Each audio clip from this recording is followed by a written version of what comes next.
It's interesting when you think about the state of the world today. Nobody would have thought in December of 2019 that we'd be seeing what we're seeing today in the world. People are talking today, actually finally, about the meaning and purpose of other human beings, the value and dignity of other human beings. People are saying things like justice, acting like justice matters. So as crazy as things are right now in the world, it's actually a pretty powerful thing. That we're living in a time right now where people are actually talking about the value and dignity of image bearers of God, that human beings matter at all. You see, we've been so inundated with an opposing worldview for so long, where we're taught that human beings are nothing but other products of evolutionary forces. We're taught that human beings are just descendants of highly evolved societies of bacteria, and now yet, here we have people in the streets talking about things like Black Lives Matter, and they do. Human beings matter a lot. Justice matters a lot. And it's amazing to think about the power of worldview, that when you think about people today who are protesting and talking about social justice, intersectionality, when they're talking about critical race theory and all these neo-Marxist ideologies that have now fully permeated the academic institutions and media and our youth, when you think about the power of that worldview and the power of those who hold to liberal ideology, and they're promoting these sorts of things that are leading to chaos in the streets, they have a worldview that demands victory. Victory. No compromise. Have you thought about that? Are you seeing it yet?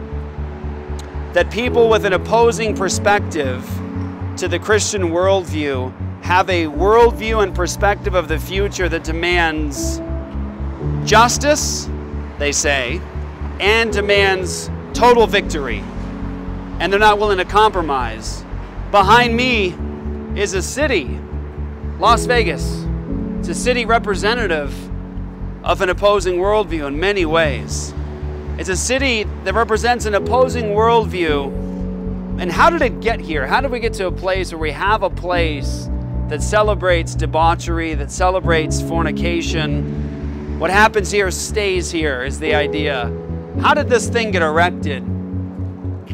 How was it not stopped, at least in terms of all the sinful aspects of it? And the answer is compromise.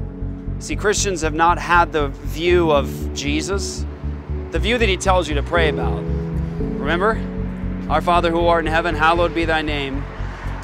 Thy kingdom come, thy will be done on earth as it is in heaven. He tells us to pray that.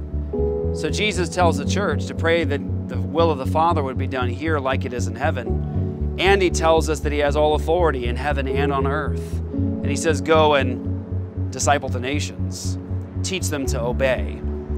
Jesus had a perspective of the church that's the salt of the earth that preserves it from spoil and decay, and it's the light of the world that gathers the darkness. Jesus had a perspective of the world that seems to be total victory with no compromise, all authority. And Christians in history had that vision of total victory, no compromise. Jesus is the King.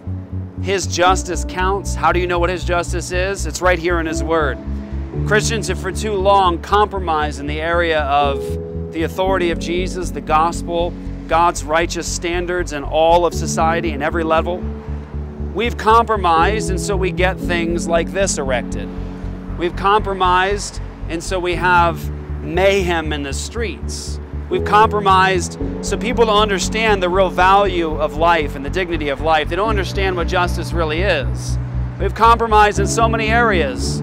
And one in particular is an area that I like to see people that say Black Lives Matter, I like to see them actually join in on this one. What about all the black lives that are slaughtered via abortion? What about all the other lives that are slaughtered via abortion? 62 million dead babies since Roe v. Wade.